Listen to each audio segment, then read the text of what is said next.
Hello, Year 10s. So today we will be looking at the symmetrical family and dual burden. We'll also be doing a 12 marker. Remember we did a masterclass on Thursday on how to answer 2, 4 and 12 marker questions, but that was for the education topic. Now I want you to be able to do this with a 12 marker for families also. So we can all see that you're improving and you know how to answer exam questions, because your 12 markers are really hard to get 10, 11, 12 marks out of 12 anyway. So we'll just do some practice on that. Okay, so you do it now. Define key concepts. So these will be 2 marks in your exam. Okay, so define the symmetrical family, define moral decay, and your challenge is matrifocal family. So define that for me. Name the sociologist or the appropriate sociological perspective linked to each key concept. Okay, so your key concepts is essential for exam success. Remember, your key concepts are your AO1s. Okay, pause this video for me and then take a green pen out when you have finished. Okay, this is your serial and fail, so even if you don't know it as of yet, don't worry about it. Okay, because within the next year or so we would have practiced it so many times, we'll be talking about it, it'll be within our language for you to be able to just chuck these words out. So make sure you've got your green pen. I just want to make sure that the last 3-4 weeks that you've been doing the family topic, I want to make sure that you're getting key words, key concepts in there. Okay, so each of these is one of the keywords here. Okay, so the key terms here. A nuclear family with joint conjugal roles, so husband, wife, or cohabiting couples share domestic labour, childcare, and leisure activities. The relationship is egalitarian, so it's more equal. That is Wilmer and Young in their study of the symmetrical family. Okay. The idea that people are less willing to take responsibility for themselves, resulting in a breakdown of traditional attitudes towards family life, leading to family breakdown. The inadequate socialization of children and antisocial behaviour will be moral decay. And lastly, you will have matrifocal family. So remember, mother, matriarchy, okay, matrifocal family, when you're focused, when the family is headed by the female, so no male, 50% of African Caribbean families. Now, this was done at a time where we could say 50% African Caribbean families. I want you to tell me which country, okay, and I want you to tell me which year this was done, okay? So give yourselves a tick if you've got it right. Correct it in green, please, if you haven't. So just some systems to remember. We've already used 2, we've used Feral and Cell, and we've used a green pen, okay? Again, in this video, I'm not going to tell you where your AO1, AO2, and AO3 is, because I need you to, by now, at the very least, to know where each of those come in, okay?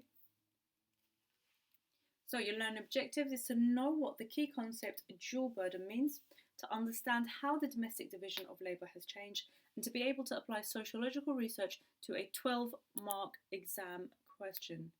I do apologise, that should be 12. Okay. So, are families today symmetrical? What do we mean by symmetrical? And it really is quite simple. Just the way in maths where you do symmetry. In 1973, Wilmer and Young claimed that families were becoming more symmetrical. So the mothers and fathers' roles within the family started to merge together. Okay, so that means the head of the house is no longer just the father. Mothers are out working as well, or that fathers will come home and take burden of some of the housework, for example. Okay, were they being optimistic? In the 1970s, working with a parent, carer, friends, or neighbours, it's up to you. I want you to outline the reasons for an increase in women working. So I want you to just share some ideas, see what they say, okay, see what they think, and I want you to then have a look at it or teach them sociologically, okay?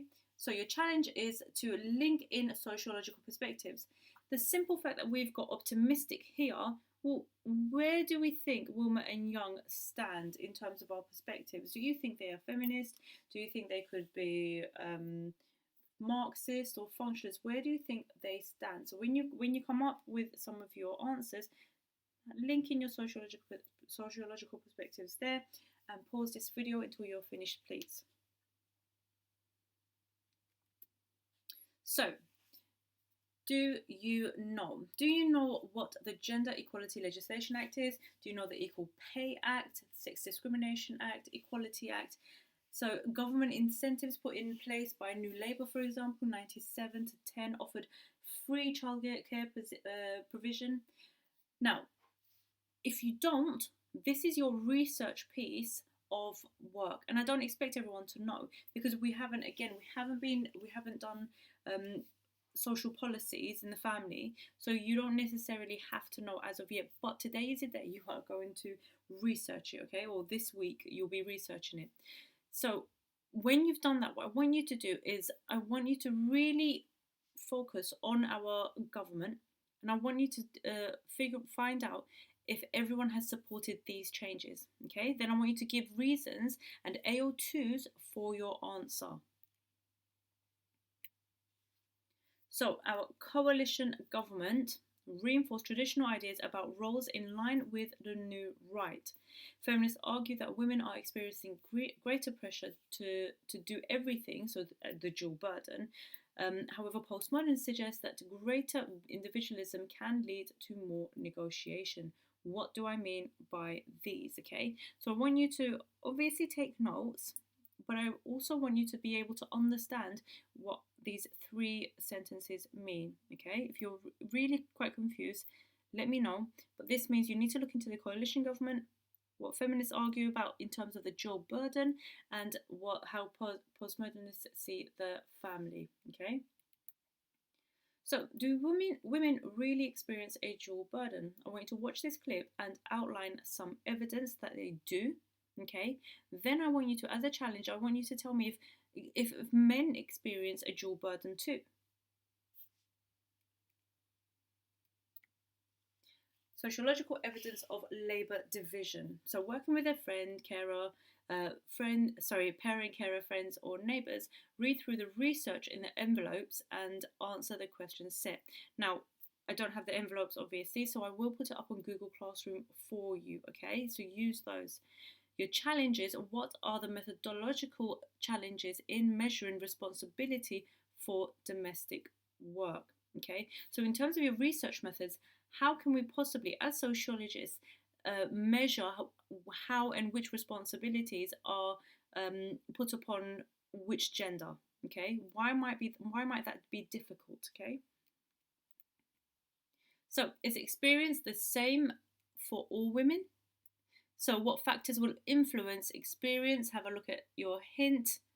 Okay, what factors will influence experience? Is the experience the same for all women? Okay, this picture here is quite telling for you. Pause this video and then green pen it in a second. Ethnicity, social class, and age. They are the three things that actually show us not all women experience the same inequality, okay, or experience the same kind of division of labour within their homes. And we'll look deeper into that. So, for future generations, in terms of gender norms and everything that you are taught in the home, well, it transmits norms. It's your primary socialization. Have a read of this article for me. Okay, it's from the Daily Mail. Want your daughter to do well in life? Do some chores. Dads who do housework boost girls' aspirations, study claims. I want you to have a read of that. I want you to critically analyse it and send it back to me, please. Let me know what you think. And finally, your exam question. I want you to outline and explain 2 ways in which changes to gender roles have affected diversity of family structures. Okay, when I'm talking about diversity, I don't mean diversity in terms of ethnicity. I mean diversity is in the different types of families that we now have. Okay, so you're going to outline and explain 2 ways in which changes to gender roles have affected diversity of family structures. Now, I want you to pause the video here because what you're about to see is pretty much indicative content for you to be able to answer this question. So first of all, what I want you to do is take 2 minutes out to really understand what the question is asking you to do, and then I want you to plan your essay. So I want you to tell me what in terms of your plan, you need to write down what you're going to say in your introduction, your main body, and your conclusion, okay? And then I want you to take a green pen out. So after you've done your essay, I want you to take a green pen out and I want you to mark your work for me, okay? Your level descriptors are here. So if you've given no relevant points, you're going to get 0. Obviously, we know this, okay? But as you go up each ladder, you need to make sure that you've got all of those in there to be able to go on to the next one, okay? So if you've done, for example, if you've got loads of evaluation and let's say, 2 AO2 points, well, it's going to be very difficult for you to go up a level because you haven't given me any AO1s, okay? Your indicative content is over here. So if you talk about any 2 of these in detail with examples, you shouldn't be struggling too much in your exam question, okay? That is your success criteria. And that, girls and boys, is it, okay? So this is quite simple. I will be putting up another video for you during the week so that we're still continuing to do this. You still have a masterclass on Thursday with Mr. Albergo and I, and hopefully it will be as useful as it was last lesson, okay?